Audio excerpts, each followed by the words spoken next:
Muy bien, pues muchísimas gracias, Jimmy, por la presentación. Buenos días, colegas, amigos, ¿cómo están? Pues el día de hoy tenemos un tema que, si bien no es reciente, creemos que a la luz de la reforma y de lo último que ha pasado respecto a los planes de fiscalización de la autoridad, creemos que es importante comentar brevemente algunos aspectos que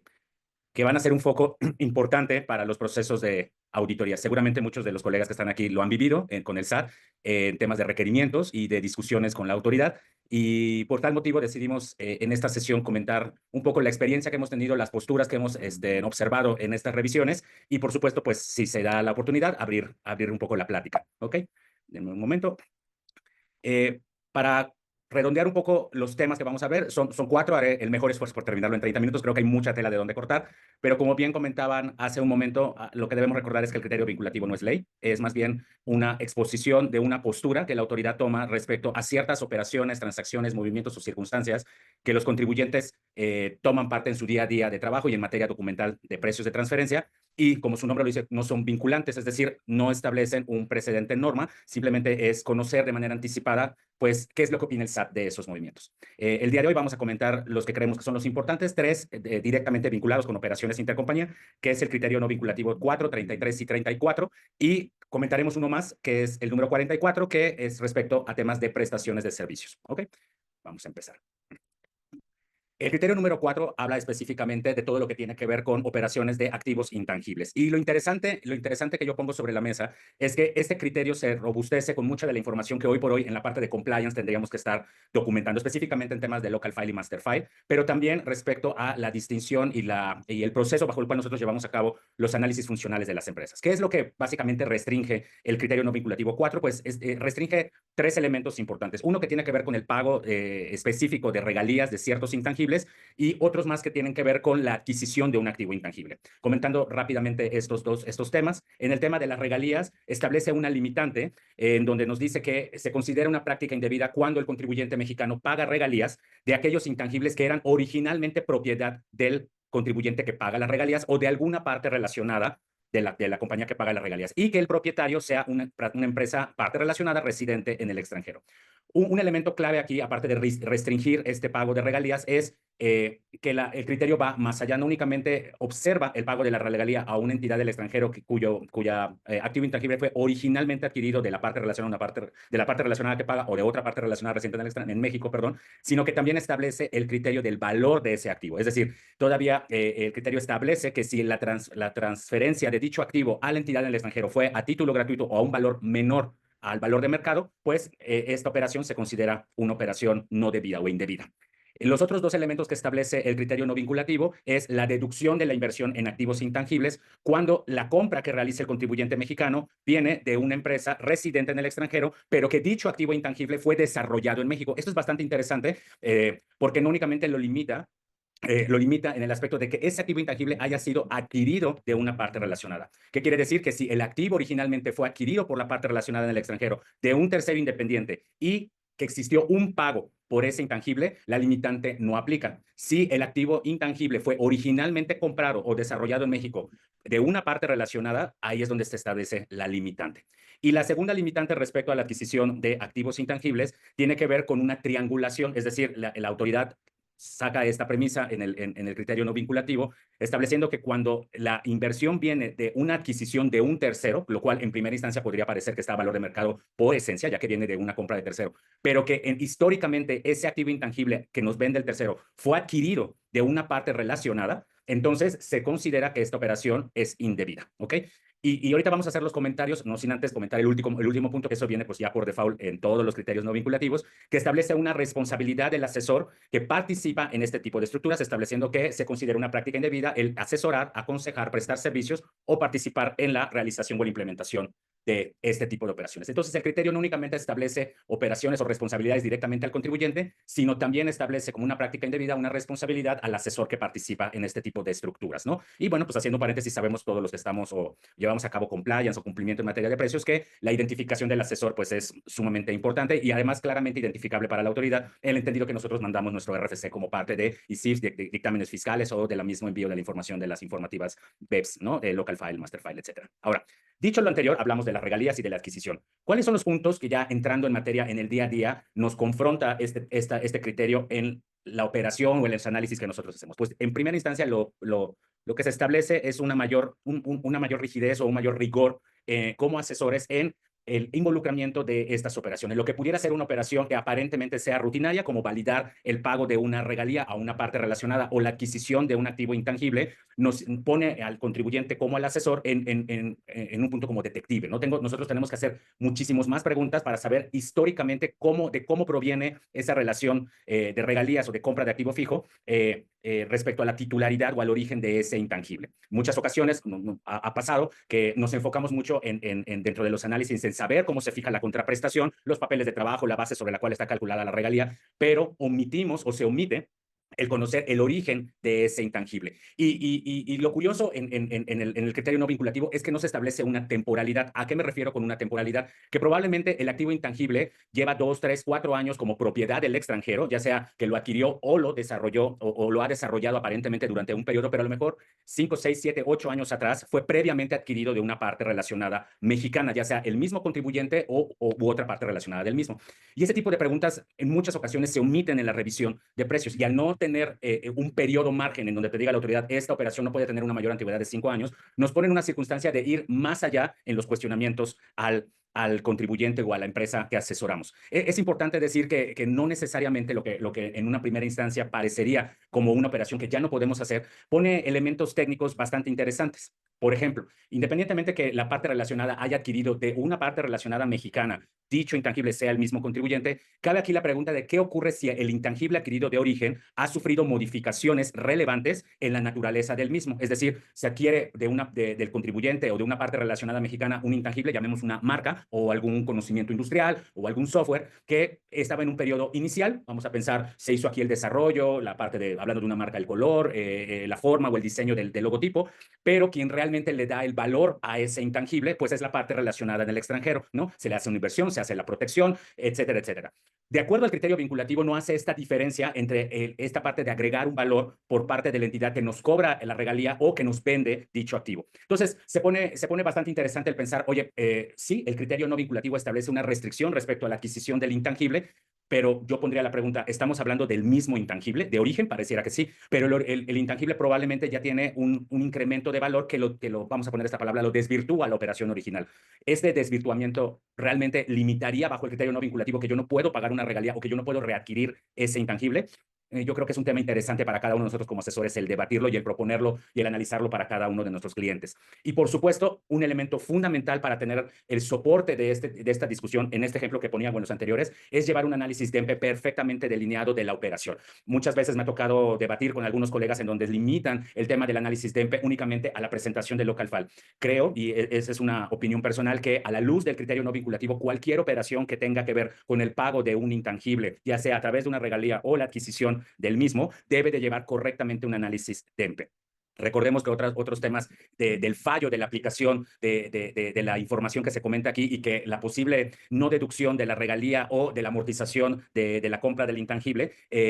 puede ponernos en una circunstancia al grupo en el cual están involucradas estas compañías en un tema de doble tributación, en el sentido que México podría hacer no deducible los pagos al extranjero, mientras que la entidad del extranjero, de acuerdo a la regulación y si se cumple con sus disposiciones, pues podría estar acumulándolo, ¿no? Y un tema por demás interesante también a la luz de definir qué tanta variación existe en los intangibles que se desarrollan o que se venden o que por los cuales se pagan, es la definición o la determinación del valor por el cual las empresas mexicanas agregan o modifican el intangible sujeto a esta revisión. ¿Ok? Muy bien. Y bueno, pues rápidamente, pues la responsabilidad como asesor, que creo que esto lo vamos a estar comentando recurrentemente, es que de manera general involucra un mayor acercamiento con las empresas en el sentido de preguntar y documentar históricamente pues todos estos elementos, ¿no? El tener una visión más allá de 5 años de la transmisión o la propiedad de estos intangibles, en el sentido de tratar de ver si tenemos que desvirtuar, documentar o apoyar a la empresa a modificar la operación que se está haciendo. ¿Ok? El segundo criterio que rápidamente queremos comentar es el criterio no vinculativo 33, que habla del tema del reconocimiento de contribuciones únicas y valiosas. Aquí se me hace interesante y rápidamente lo voy a comentar que en muchas ocasiones cuando hablamos de contribuciones únicas y valiosas, estamos hablando de elementos que tienen que ver con algún intangible mezclado en la operatividad de la operación. Pero nada más haciendo la acotación, creo que es relevante mencionar que no necesariamente tiene que ser un intangible en el sentido de la disposición fiscal. Sabemos, por ejemplo, que hay operaciones que tienen involucrado un intangible, pero que ese intangible no es sujeto de patente o de protección, por lo tanto, es más asimilable a un servicio que a una regalía per se. El criterio no vinculativo lo que nos explica es que el contribuyente tiene que hacer una identificación de esas contribuciones, tanto a nivel personal en la operatividad intercompañía que tenga, como en las operaciones comparables con los cuales se está verificando el valor de mercado de dicha operación. ¿Ok? ¿Qué es lo que te establece el criterio? Bueno, pues que los contribuyentes que no consideren esta identificación, pues lo que va a pasar es que puede desacreditar la autoridad el uso de ciertas comparables si no identificamos las contribuciones del contribuyente y de dichas comparables que aunque existan esas diferencias, el contribuyente no las pueda ajustar. Y sobre todo, si esas diferencias son muy grandes, pues se considera una práctica indebida. Y el último punto, pues nuevamente la responsabilidad del asesor en este proceso de discernimiento, de selección de operaciones o compañías comparables que tengan estas contribuciones únicas y valiosas. ¿Cuál es el elemento que pensamos que puede ser interesante? Pues más allá de la responsabilidad de hacer un buen análisis funcional y de poder llevar a cabo una correcta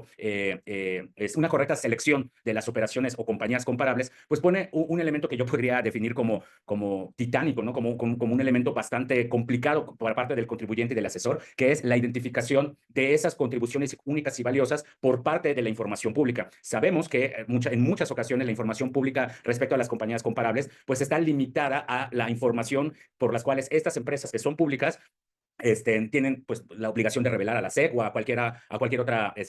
fuente oficial o fuente pública que ellos tengan, a las que estén vinculadas y por las cuales tengan que presentar esta información. Entonces, ¿qué es lo que ocurre? Podemos tener acceso a cierta información respecto a los intangibles que tienen las empresas comparables o seleccionadas como comparables, pero no necesariamente en el detalle que nos pide el criterio no vinculativo y mucho menos a nivel cuantificable para valorar si esa contribución que tienen o que utilizan las compañías comparables es diametralmente diferente a la que tiene nuestra empresa o nuestro cliente o el contribuyente al cual estamos apoyando, ¿no? En el cual estamos participando. Esta diferencia en la información pública pues podría poner un área gris respecto a la información que la autoridad podría tener a través de otros canales, el compartir información con otras autoridades para ir con un detalle mucho más profundo en la información que las potenciales comparables o las partes relacionadas en el extranjero pudieran tener y pone al contribuyente, el asesor, en una postura, llamémosla así, pues sí, no poco óptima, ¿no? O sea, nos pone en esa responsabilidad de tratar de buscar lo imposible y sobre todo documentarlo. Y adicionalmente, cuando habla la autoridad de que no deben existir diferencias significativas entre el valor de las contribuciones únicas y valiosas que tiene el contribuyente versus las comparables, pues indirectamente habla de que tenemos que ponerle un valor, ¿no? Un valor a esa contribución. ¿Qué quiere decir esto? Que en una auditoría la autoridad se identifica que las comparables y el contribuyente tienen contribuciones únicas y valiosas que no están relacionadas directamente con el pago de una regalía. Tengo yo que hacer una evaluación de esas contribuciones para comparar lo que tiene el mercado contra lo que tiene el contribuyente. Son preguntas interesantes que dependerán, por supuesto, de cada caso, pero a la forma o a la luz de cómo está redactada el criterio no vinculativo, pues sí nos pone nuevamente en una postura de un área gris, ¿no? De hasta dónde podemos nosotros hacerlo. Óptimamente diríamos, bueno, pues si tenemos una comparable que tiene un activo intangible o que yo lo puedo identificar a través de la lectura o de cierta información, pues podría yo decir, bueno, la rechazo funcionalmente para efectos de un análisis económico de precios de transferencia. Sin embargo, pues como todos nosotros lo sabemos, a veces la disponibilidad de información para seleccionar posibles compañías u operaciones comparables, pues no es lo suficientemente amplia como para descartar a muchas de esas empresas y nos lleva a esta circunstancia a la postura original de decir, ¿cómo hago esta valorización? Un análisis importante, volvemos a comentar como en el punto anterior, sería el análisis de EMPE para tratar de profundizar un poco más en las conclusiones que nosotros alcanzamos. El análisis de EMPE, por supuesto, que funcionalmente nos va a permitir identificar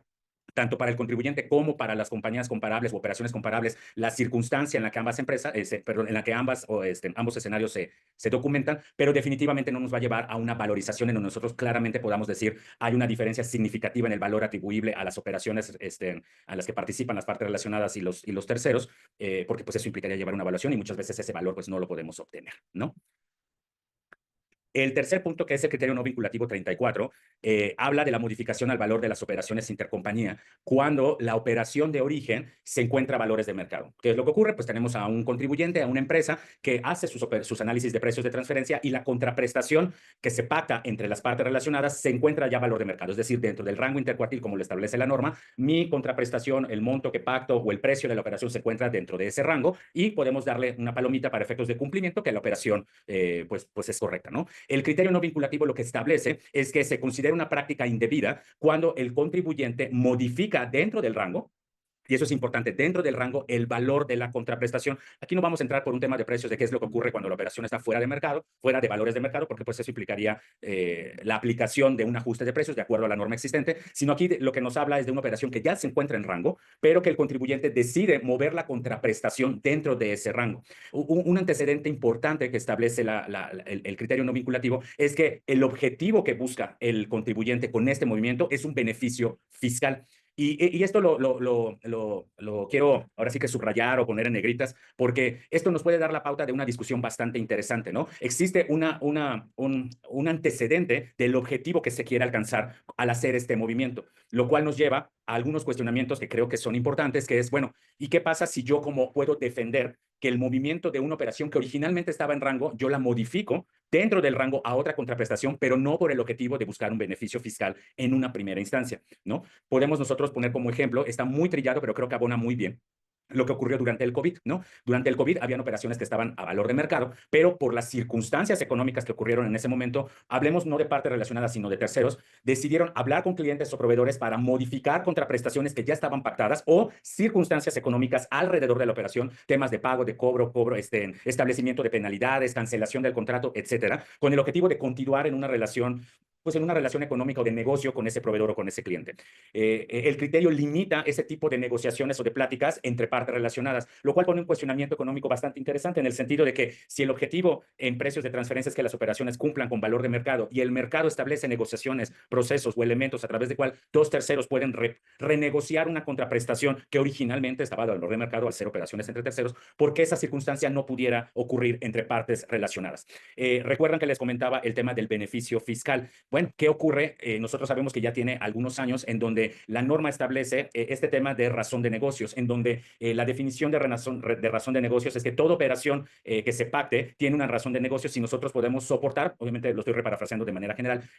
si podemos nosotros probarle a la autoridad que el beneficio económico que tiene una operación es mayor que el beneficio fiscal. Aquí lo interesante en el criterio no vinculativo es que no establece en qué momento se tiene que dar ese beneficio fiscal, porque pudiera ser que cuando yo aplico el movimiento de una contraprestación dentro del rango, en un primer momento, aparentemente tengo un beneficio fiscal, pero durante la vida en la que yo opero esa transacción, el beneficio económico puede ser mayor al beneficio fiscal que tengo en el momento en que implemento la modificación. Entonces, ¿qué es lo que ocurre? El criterio no vinculativo no te habla de un tema también de temporalidad o en cuánto tiempo yo tengo que probarlo. Tampoco te menciona una excepción respecto al beneficio económico, que sí lo menciona la definición de razón de negocio. Entonces, como asesores, creo que aquí se presenta un área de oportunidad muy interesante respecto a que si ciertas operaciones aparentemente tienen un beneficio fiscal al momento en el que yo determino una contraprestación diferente, si yo lo contrasto con el beneficio económico presente y futuro de la operación, tengo un elemento para yo poder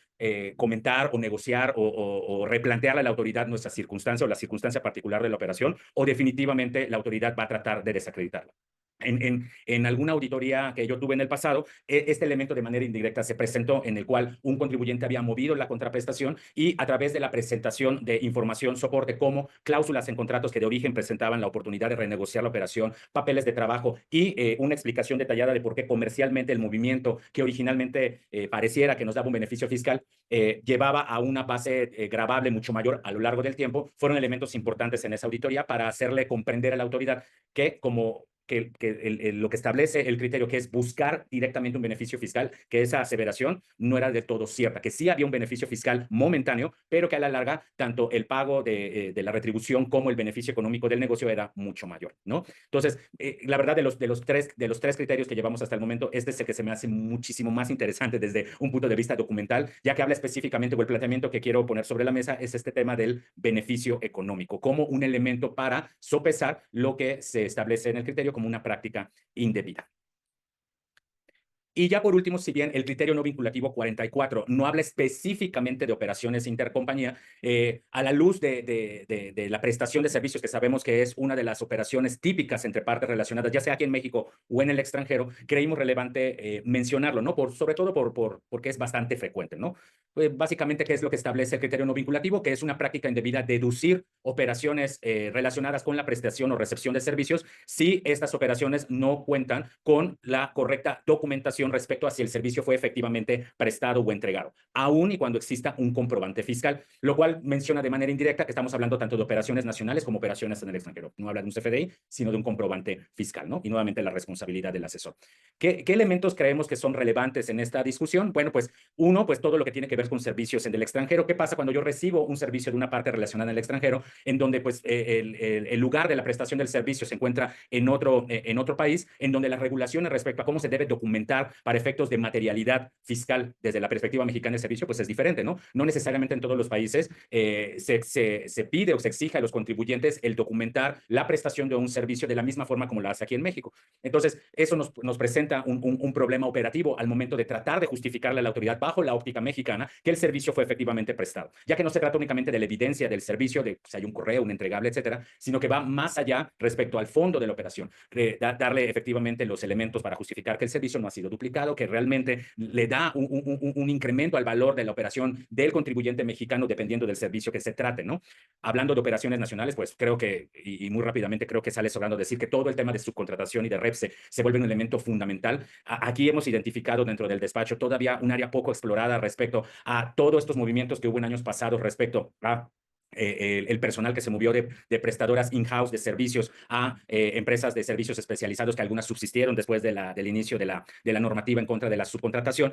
y que todos esos elementos siguen detonando facturación intercompañía. Definitivamente el hacer un estrés en el esquema de REPSE o de subcontratación en los servicios que actualmente se dan entre partes relacionadas nacionales se vuelve un elemento clave en la documentación de los servicios, y que indirectamente pues nosotros lo que hemos detonado o lo que hemos recomendado es que esas diferencias en la medida responsable sean detallados como parte de los análisis funcionales que nosotros incluimos en los estudios. ¿Qué ocurre con las igualas de los servicios? Sabemos que esta forma de facturación es algo muy recurrente entre terceros independientes, pero que ante la luz del tema de materialidad se pone una disyuntiva importante. La postura de la autoridad, seguramente a ustedes les ha pasado, pues lo que ocurre es que la autoridad te dice, oye, si tú recibes un cargo igual todos los meses o quincenalmente respecto a una prestación de servicios, me tienes que comprobar que la esencia del servicio es igual en todos los meses, lo cual no necesariamente aplica, ¿no? En servicios que a lo mejor son muy straightforward o son servicios bastante estándares, probablemente la forma de documentar ese servicio sea mucho más sencillo que en un servicio en donde la iguala